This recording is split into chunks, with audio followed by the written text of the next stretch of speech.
우리 구약 성경 831면 우리 시편 40편 1절에서 17절 마지막 절까지 제가 한 절 여러분이 한 절 함께 교독합니다. 구약 성경 831면 시편 40편 1절입니다. 내가 여호와를 기다리고 기다렸더니 귀를 기울이사 나의 부르짖음을 들으셨도다.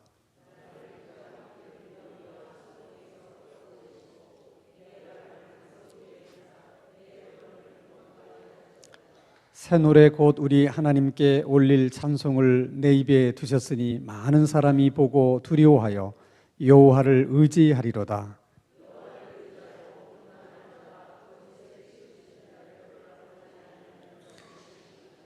여호와 나의 하나님이여, 주께서 행하신 기적이 많고 우리를 향하신 주의 생각도 많아 누구도 주와 견줄 수가 없나이다. 내가 널리 알려 말하고자 하나 너무 많아 그 수를 셀 수도 없나이다.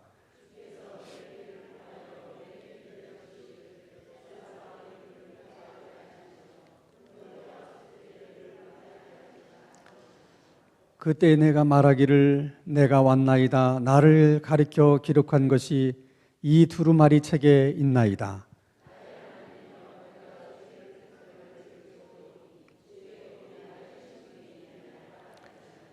내가 많은 회중 가운데서 의의 기쁜 소식을 전하였나이다. 여호와여, 내가 내 입술을 닫지 아니할 줄을 주께서 아시나이다.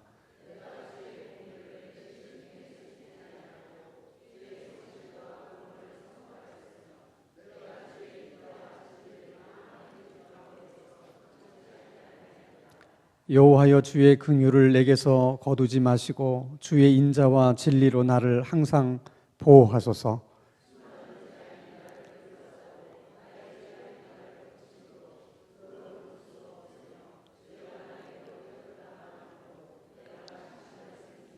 여호와여, 은총을 베푸사 나를 구원하소서. 여호와여, 속히 나를 도우소서.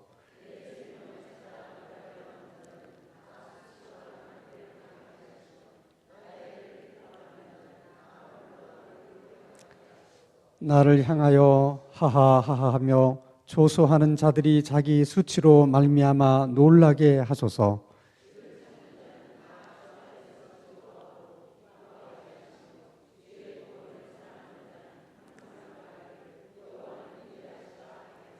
(17절) 다 함께. 나는 가난하고 궁핍하오나 주께서는 나를 생각하시오니 주는 나의 도움이시요 나를 건지시는 이시라. 나의 하나님이여, 지체하지 마소서. 아멘. 우리가 살고 있는 이 세상을 흔히 사람들이 고해와 같은 세상이다, 그렇게 얘기들을 합니다. 그 말의 의미는 우리가 살고 있는 이 세상이 고통의 세상이고 그리고 괴로움이 끝이 없는 세상이다, 그런 뜻으로 하는 말입니다. 왜 우리가 살고 있는 이 세상은 괴로움의 세상일까? 왜 고통이 끝이 없는 세상일까? 기독교적인 관점에서 보면 죄 때문에 그런 것입니다. 인간이 죄를 범했기 때문에 그 죄로 인해서 이 세상에 고난과 고통이 주어지게 된 거예요. 우리가 별로 듣고 싶지 않은 단어지만 그 죄에 대한 저주로 인생 가운데 우리가 살고 있는 세상에 이렇게 많은 고통과 고난이 있는 것입니다. 그러니까 어떻게 보면 죄를 지은 인간들이 이 세상에서 사는 동안 고통을 받고 고난을 겪으며 사는 것은 너무 당연한 거예요. 죄를 지은 인간들이 아무런 고통도 없이 고난도 없이 이 세상을 산다, 그게 사실은 이상한 거예요. 기독교적인 관점으로 보면 그럴 수가 없는 거예요. 그러니까 우리가 인생을 살면서 이런저런 어려움을 겪는다든지 고난을 겪을 때 그걸 이상하게 생각하지 말라는 거예요. 그건 너무나 당연한 거예요. 그럼에도 불구하고 우리들이 어려움을 겪을 때 우리가 흔히 하는 얘기가 있어요. 왜 하필 나냐? 왜 하필 우리 가정이냐? 근데 그 말을 곰곰이 생각해 보세요. 그러면 남이 그렇게 고통받고 고난을 당하는 건 괜찮고 나는 안 됩니까? 다른 가정이 그렇게 고난당하는 건 아무 문제가 없고 우리 가정이 고난당하는 건 안 됩니까? 왜 하필 하나님 접니까? 왜 하필이면 하나님 우리 가정입니까? 사실 그렇게 말하는 것 자체가 교만한 거예요. 그래서 그런 말 속에는 나는 다른 사람하고 다르다. 다른 사람은 다 고통을 겪을 수 있겠지만 나는 아니다. 그게 깔려 있는 거거든요. 근데 한번 여러분 솔직하게 얘기해 보세요. 우리가 정말 다른 사람보다 낫습니까? 다 저울에다가 올려놓고 달아보면 다 똑같아요. 그래서 하는 말이 100보, 500보, 10보, 50보가 다 똑같다 그런 얘기 하잖아요. 그 차이라는 게 너무 미미해서 사실은 똑같은 거예요. 자, 그러면 이 세상에 고통이 있는 것은 죄 때문이다. 그것이 기독교적인 관점이고 해석이죠. 그럼 기독교에서 말하는 구원이라는 게 뭐예요? 그 죄 문제를 해결하는 거죠. 그럼 죄 문제가 해결이 되면 자동적으로 무슨 문제가 해결이 돼야 돼요? 고통과 고난의 문제가 해결이 돼야 돼요. 그래야 논리적으로 맞는 거예요. 근데 구원은 했는데 고통과 고난이 여전히 있다면 그걸 어떻게 구원을 했다고 말할 수 있겠습니까? 자, 그러면 왜 우리 안에 이런 문제들과 갈등이 있는가 하면 자, 우리가 구원 받았어요, 안 받았어요? 그것도 한참 또 생각하셔야 돼. 자, 우리가 다 구원 받았죠? 그럼 우리는 고난을 겪어야 돼요, 안 겪어야 돼요? 에? 이게 논리적으로 얘기하면 고난을 겪어야 돼요, 안 겪어야 돼? 안 겪어야 돼요. 그래야 우리가 구원받은 사람이에요. 응? 근데 우리가 현실적으로는 고난을 받아야 안 받아요? 받아요. 그럼 이게 뭐냐는 거야. 응? 그러면 하나님이 말씀하시는 구원은 그저 우리가 죽어서 천국에 가는 거냐? 거기 가서 고통이 없이 사는 것이고 이 세상에서는 그냥 우리가 다 같이 그냥 고통을 겪으면서 살 수밖에 없는 것이냐? 그러면 우리가 받은 구원의 의미가 뭐냐는 거야. 이 세상에서. 이 문제를 해결하는 것이 쉽지가 않아요. 분명히 예수님께서 우리들의 죄를 대신해서 십자가에 돌아가셨기 때문에 우리는 예수의 피의 공로를 의지해서 다 구원을 받았어요. 또 하나님이 우리에게 너희들은 다 구원을 받았다고 말씀을 하세요. 아멘이죠? 아멘이에요. 우리는 다 구원받은 사람이에요. 그런데도 왜 그러면 우리가 구원을 받았음에도 불구하고 우리 삶에 이렇게 많은 어려움들이 있고 고난이 있는가? 그것은 하나님이 우리를 구원하셨는데 아직까지 뭘 구원하지 않으셨냐면 우리가 살고 있는 이 세상, 이 환경, 이것은 아직 구원되지 않았어요. 그러면 우리가 살고 있는 이 세상, 이 환경은 언제 구원이 되느냐? 예수님이 재림하실 때, 이제 구원이 완성이 될 때 우리가 살고 있는 이 세상도 환경도 구원을 받아요. 그럼 우리가 이런 생각이 할 수 있죠. 아이고, 왜 하나님이 우리를 구원하실 때 사람만 구원하지 마시고 우리가 살고 있는 이 환경도 이 세상도 같이 구원하시면 되실 텐데 왜 그러면 그것은 구원하지 않으셨을까? 사실 여러분, 인간과 인간이 살고 있는 자연과 환경은 연결이 되어 있어요. 아담이 죄를 범하면서 이 자연도 환경도 결국 타락하게 되는 거거든요. 다 연결되어 있어가지고. 그러니까 사실 인간을 구원하는 것은 결국 이 자연도 환경도 구원을 받게 돼 있는 거예요. 근데 왜 지금 하나님이 우리가 살고 있는 이 세상과 이 환경을 구원하지 않으시는가? 이유는 하나예요. 왜냐하면 이 세상에는 구원받은 사람하고 구원받지 않은 사람하고 다 섞여 살고 있기 때문에 그런 거예요. 그러니까 예수님이 재림하시는 날에는 누구만 있겠어요? 구원받은 사람들만 사는 거예요. 그래서 그때를 새 하늘과 새 땅이라고 성경은 표현하는 거예요. 그 새 하늘과 새 땅이라고 하는 것은 구원받은 세상, 구원받은 환경을 의미하는 거예요. 완전히 새로운 세상이라는 거죠. 그러니까 하나님도 그 부분은 어쩔 수가 없는 거예요. 어차피 구원받은 사람과 구원받지 못한 사람이 섞여 살고 있기 때문에 지금 이 세상을 구원할 수가 없는 거죠. 논리적으로 그런 거예요. 그러면 여러분, 구원받은 세상에서 구원받지 못한 사람이 살 수 있어요, 없어요? 그거 없는 거예요. 그래서 이 환경과 세상은 아직까지 구원되지 않은 거죠. 그렇기 때문에 결국은 우리는 구원을 받았지만 우리가 살고 있는 이 환경이 구원되지 않았기 때문에 우리는 구원받지 못한 사람들과 똑같이 이 환경이 주는 고통, 이 세상이 주는 고통을 우리도 겪을 수밖에 없다는 거예요.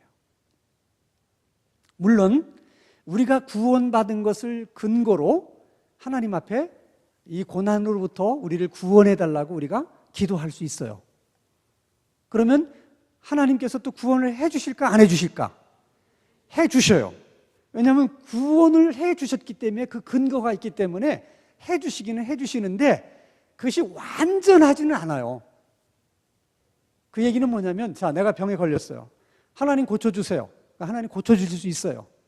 그럼 내가 하나님 앞에 고침받아서 그러면 죽을 때까지 건강하게 사느냐? 그건 또 별개의 문제예요.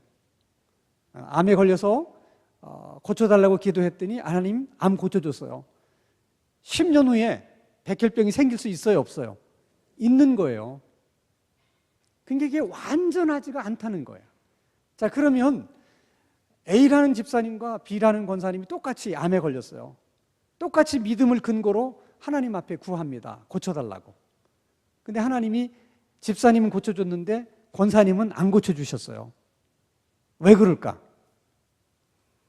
많은 사람들은 그것을 믿음의 차이라고 생각하는 경향이 있어요. 그러니까 권사님보다 집사님이 믿음이 더 좋기 때문에 하나님이 집사님은 고쳐주셨고 권사님은 안 고쳐주셨다.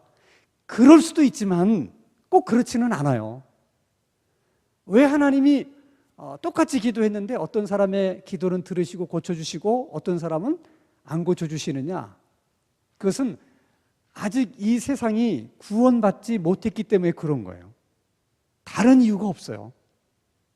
그러니까 A 집사, B 권사가 기도했을 때 다 고쳐줄 수가 없는 거예요. 모든 예수 믿는 사람이 기도할 때마다 고난에서 건져주실 수가 없어요. 왜냐하면 아직 이 세상이 구원되지 않았기 때문에. 그러니까 결국은 그 중에서 누구는 하나님이 구원을 근거로 해서 이렇게 구원해 주시고 또 병도 치료해 줄 수 있지만은 또 어떤 사람은 그렇게 할 수가 없는 거예요. 그러면 우리 생각에는 기도 응답을 받아서 병 고침 받은 사람은 잘 된 거고, 그렇죠? 똑같이 기도했는데 기도 응답을 받지 못해서 고침 받지 못한 사람의 입장에서는 억울할 수 있잖아요. 아니 그럼 뭐 구원이 이게 불공평하냐? 똑같이 예수 믿어서 똑같이 구원 받았는데 왜 어떤 사람에겐 좋고 어떤 사람에겐 안 좋으냐? 이거를 설명하기가 어려운 거예요.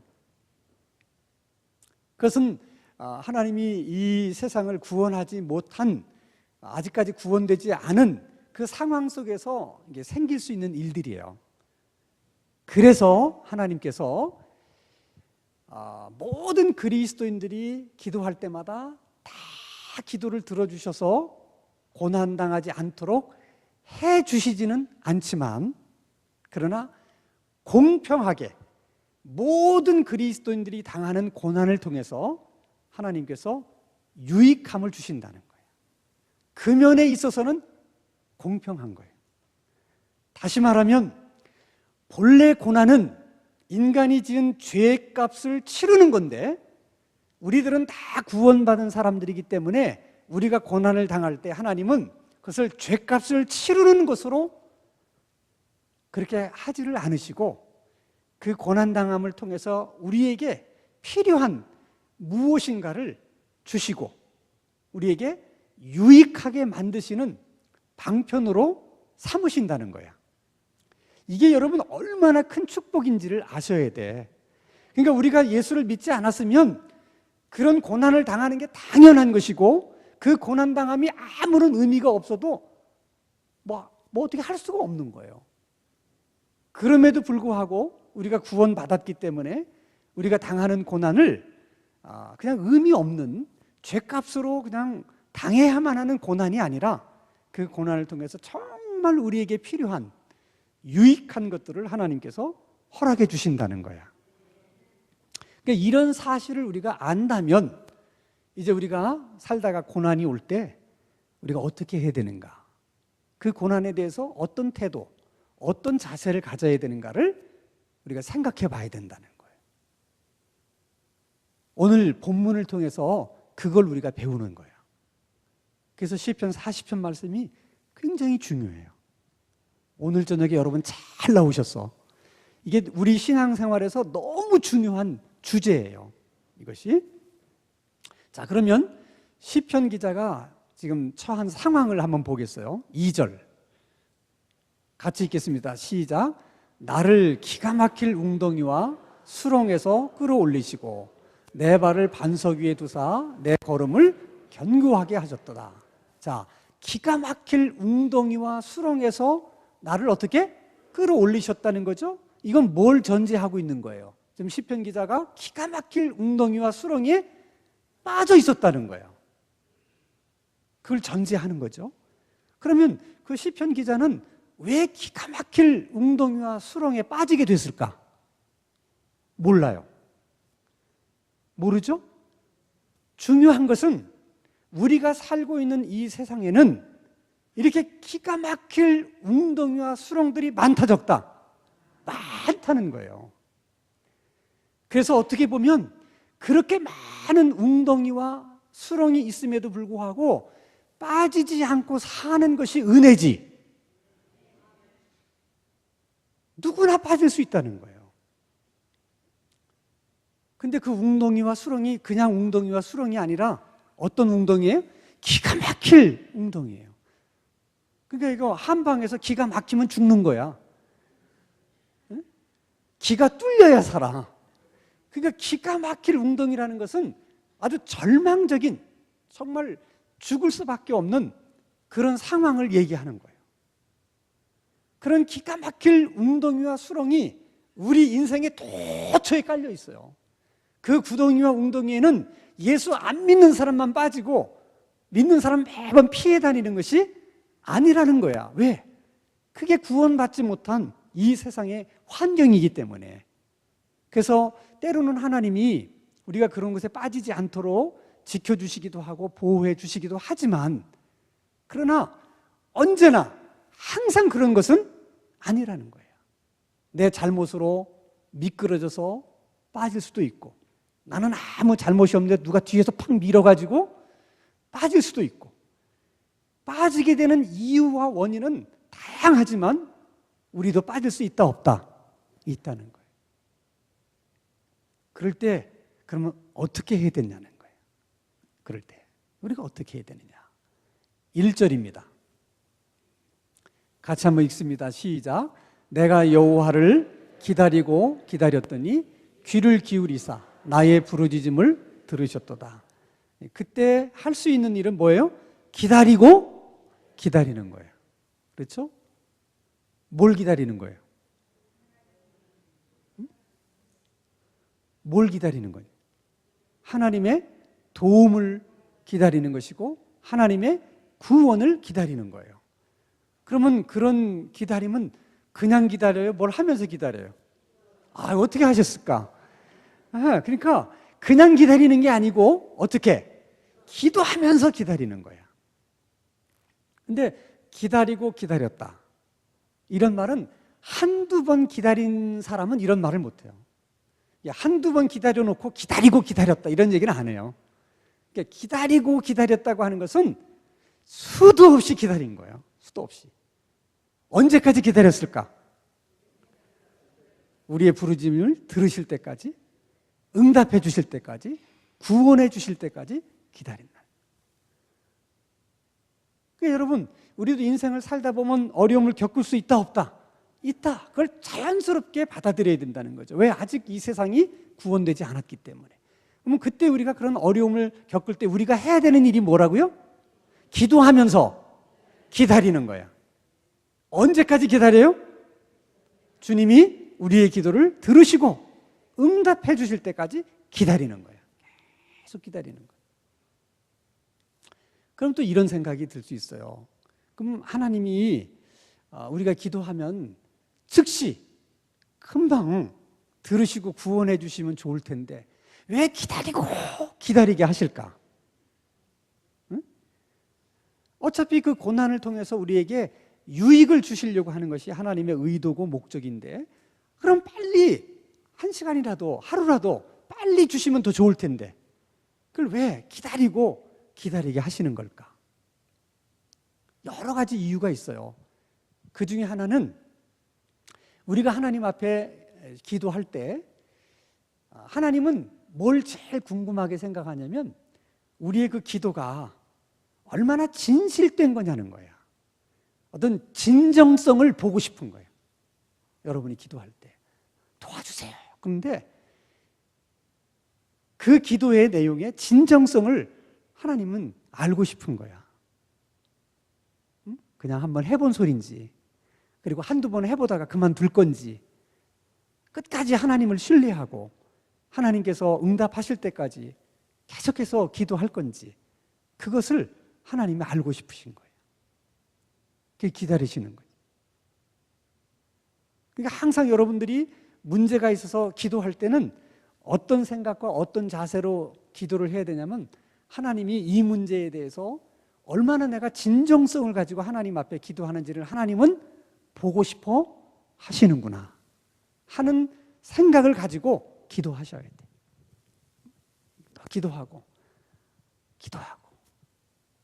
나도 하나님 이렇게까지 기도하는데 아직도 제 진정성을 더 보여드려야 됩니까? 진정성이 문제가 있을 때가 있고요. 두 번째는 하나님이 들어주시는데 그 들어주시는 타이밍이 하나님이 보실 때 딱 좋은 시간이 있어요. 그 시간이 지금이 아니고 1년 후일 수도 있고 6개월 후일 수도 있고 5년 후일 수도 있는 거예요. 그러니까 하나님은 우리에게 주실 때 언제나 제일 좋은 것으로 주고 싶어 하시는 거예요. 그래서 가장 좋은 때를 하나님이 기다리고 계시는 거예요. 그러니까 여러분 우리가 기다릴 때 나만 기다린다고 생각하지 마. 주시려고 하나님도 어떻게 그 좋은 때를 하나님도 기다리고 계시는 거예요. 네. 항상 그런 생각을 가지셔야 돼. 그리고 언제나 하나님은 가장 좋은 곳으로 주시려고 하시기 때문에 하나님의 좋은 때를 예비하셔서 우리에게 주시는 거예요. 그래서 기다려야 돼. 그리고 어떤 경우는 그 기다리는 시간을 통해서 주시는 은혜가 있어요. 그러니까 고난의 문제가 해결되었다고 하는 것만이 은혜가 아니고 그 과정 속에서 주시는 은혜들이 너무 많은 거야. 응? 그러니까 여러분 일식집에 가면 그 본 메뉴 회를 먹기 전에 뭘 많이 먹어요, 여러분? 이거 되게 잘하셨어요. 그 어느 횟집에 가면은 회보다 뭐가 더 좋아? 그게 더 좋은 거야. 그런 것처럼 여러분 우리가 고난을 당했을 때 그 문제가 해결되는 것도 중요한데 어떤 때는 그 과정 속에서 우리가 받게 되는 은혜가 더 큰 경우가 있어요. 그래서 기다리게 하시는 거예요. 자, 그러면 시편 기자가 기가 막힐 웅덩이에 빠졌을 때 기도했어요. 그리고 구해 주시기를 기다리면서 계속해서 기도했어요. 그랬더니 정말 어느 날 하나님이 그 기도를 들으시고 그를 건져주셨습니다. 그러면서 그가 체험한 은혜들을 고백을 하는 거예요. 그 고난을 통해서 어떤 유익을 얻게 되었는가? 세 가지를 얘기해요. 3절을 봅니다. 같이 한번 읽겠습니다. 시작. 새 노래 곧 우리 하나님께 올릴 찬송을 내 입에 드셨으니 많은 사람이 보고 두려워하여 여호와를 의지하리로다. 그 고난으로부터 이제 건짐을 받고 난 후에 하나님이 그에게 주신 은혜가 있는데 새 노래를 주셨다는 거예요. 새로운 노래.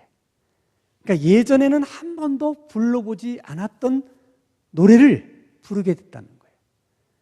그러니까 이 새 노래가 상징하는 게 뭐냐면 새로운 기쁨, 새로운 행복을 말하는 거예요.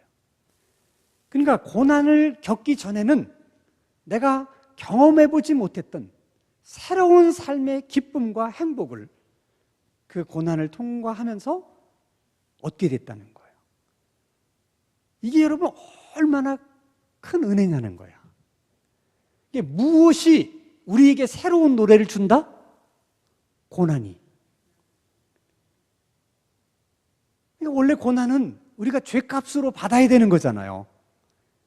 그런데 하나님은 그 고난을 통해서 우리에게 뭘 주신다고요? 새로운 노래를 주신다는 거야. 새로운 기쁨을 주시고 새로운 행복을 주신다는 거야. 야, 이게 얼마나 큰 은혜인지 몰라요. 두 번째 주시는 은혜가 있어요. 6절 같이 읽습니다. 시작. 주께서 내 귀를 통하여 내게 들려주시기를 제사와 예물을 기뻐하지 아니하시며 번제와 속죄제를 요구하지 아니하신다 하신지라. 그 고난 속에서 하나님이 내 귀에다 대고 들려주신 말씀이 있는데 하나님은 제사를 즐겨하지 않으신다. 그렇게 말씀해 주셨다는 거예요. 그러니까 하나님이 제사를 얼마나 중요하게 생각하세요. 그런데 그 하나님이 나는 제사를 기뻐하지 않는다. 그렇게 말씀해 주셨다는 거예요. 그렇게 제사를 중요하게 생각하시는 하나님이 나는 제사를 기뻐하지 않는다. 그럼 뭘 기뻐한다는 거예요? 응? 제사보다 뭐가 낫다? 순종이 낫다. 그래서 뒤에 말씀을 읽어보면 그 말이 나오는 거예요. 그것을 하나님이 가르쳐 주신 거예요. 그렇게 제사를 중요하게 생각하시는 하나님이 나는 제사보다는 하나님 말씀에 순종하는 것을 기뻐한다 하는 것을 가르쳐 주셨다는 거예요. 그래서 고난당하기 전에는 그걸 몰랐는데 고난을 통해서 그것을 새롭게 깨닫게 된 거예요. 이건 굉장한 거예요, 여러분. 이 깨달음. 전에는 전혀 몰랐던 새로운 사실을 하나님이 가르쳐 주신 거예요. 그러니까 여러분, 이런 깨달음을 얻을 수만 있다면 고난은 받을 만한 가치가 있는 거예요. 왜? 내가 얻은 깨달음이 너무 중요하고 그 깨달음의 가치가 너무 크기 때문이에요. 그래서 예수 믿는 사람들은 고난을 당하느냐 안 당하느냐, 고난이 있느냐 없느냐의 관심보다는 그 고난을 통해서라도 그 고난이 주는 고통보다 그 고난을 통해서 새롭게 내가 알게 되고 깨닫게 되는 그런 하나님의 은혜가 있는 그것을 더 귀하게 여기는 그런 마음들이 있어야 된다는 거예요. 그래야 그 고난을 통해서 은혜를 주신 하나님도 기쁘신 거야. 그럼 뒤집어 생각해 봅시다. 여러분들이 구원을 안 받았으면 그런 고난을 당하는 게 당연한 거예요? 누구 보고 여러분 하소연하겠습니까? 여러분이 죄 때문에 당하는 고난인데 누구를 원망하겠어요? 우리 죄 때문인데. 사실 여러분 아무 할 말이 없는 거예요. 모든 죄인들은 고난을 겪는 것은 너무 당연한 거예요. 그런데 그렇게 너무 당연한 고통이고 고난인데 하나님이 그걸 통해서 이렇게 귀한 깨달음을 주시다니, 이거를 여러분 감사할 수 있어야 되는 거예요. 세 번째 주시는 은혜, 유익함이 있습니다. 9절에서 10절 같이 읽습니다. 시작. 내가 많은 회중 가운데서 의의 기쁜 소식을 전하였나이다. 여호와여, 내가 내 입술을 닫지 아니할 줄을 주께서 아시나이다. 이건 그 고난을 통해서 얻은 은혜가 너무 많아. 근데 그 체험을 하고 나니까 입이 간질간질해서 가만히 있을 수가 없어. 그래서 어떻게 한다는 거예요? 얘기를 한다는 거예요. 흔히 말하는 간증이에요. 간증. 근데 여러분 잘 생각하셔야 돼. 우리가 하나님에 대해서 성경 공부반에서 배울 수 있어요. 목사님들이 하나님은 뭐 거룩하신 분입니다. 뭐 또 사랑하시는 분입니다. 다 얘기할 수 있어요. 근데 여러분, 이론적으로 우리가 배워서 아는 하나님은 교실 안에서는 가르칠 수 있어요. 그것을 배우려고 하는 사람에게는 가르칠 수 있어요. 근데 그렇게 우리가 아는 하나님은 그냥 길 가는 사람을 붙들고는 얘기 못해요. 그래서 신앙생활에 체험이 있어야 되는 거예요. 그러니까 우리가 전도를 하지 못하는 것은 하나님을 이론적으로 몰라서가 아니에요. 잘 알아요. 근데 뭐가 없느냐? 체험이 없는 거예요. 체험이 없는 신앙은 교실 안에서는 얘기할 수 있어요. 이렇게 다 여러 번 모여놓고는 얘기할 수 있어요. 누구나. 그러나 안 믿는 사람을 붙들고 얘기한다든지 뭐 길 가는 사람 무조건 붙들고 얘기한다든지 그걸 못해요. 근데 체험이 있으면 할 수 있다 없다? 있다는 거예요. 근데 그런 체험을 하나님이 언제 주신다는 거야? 고난을 통해서 그런 걸 주신다는 거야. 그게 엄청난 은혜예요, 여러분. 그러니까 체험이 많으면 많을수록 삶을 살아가는데 자신이 있을까 없을까? 있는 거예요, 자신이. 그러니까 이론적으로만 신앙을 배우면 편안할 때는 문제가 없어요. 근데 조금이라도 시련과 어려움과 있으면 막 흔들리는 거예요. 체험이 많은 사람은 잘 안 흔들려요. 그래서 신앙생활에 이런 체험이 굉장히 필요한데 또 중요하고, 근데 그 체험을 하나님이 우리에게 주고 싶은 거야. 너무 소중하니까. 근데 그런 체험들은 무엇을 통해서만 주실 수 있다는 거야? 고난을.